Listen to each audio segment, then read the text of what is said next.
I'm a Hindu. But what exactly Hinduism stands for? Hinduism broadly stands for two important points: freedom and universal acceptance. These are the two traits of Hindus which you do not find practiced to the ultimate in other religions. Here freedom means freedom at all levels: physical, mental, emotional, and also from the cycle of life and death.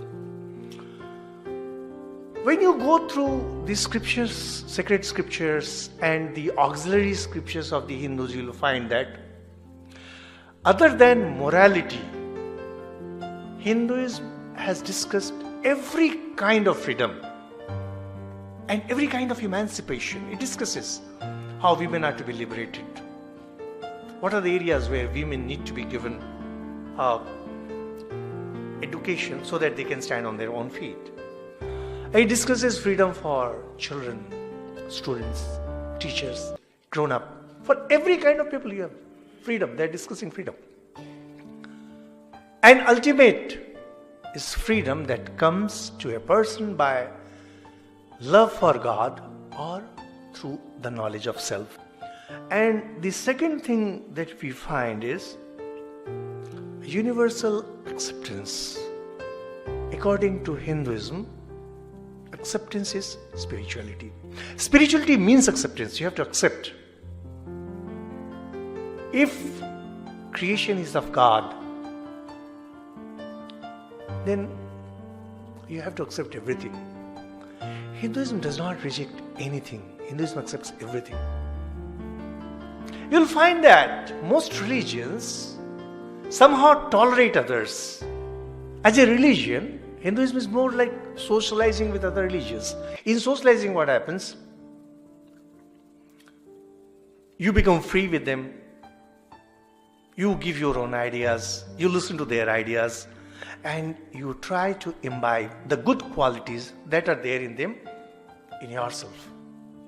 But when you tolerate somebody, in spite of his being great, you are tolerating, so you will not even listen to that person. That's the fundamental difference between acceptance of the Hindus and the acceptance by other religions. So every religion may claim that they accept others, but no, Hinduism is the ultimate in acceptance. And that's why it's so difficult to describe or define Hinduism. But if at all we have to define something, these are the two terms: freedom at all the levels and universal acceptance. So these are the two things that mark Hindus.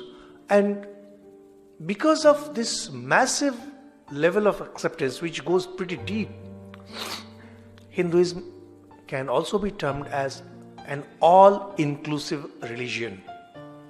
It's a highly inclusive religion because it doesn't discard anybody. It accepts everyone. It takes in everyone.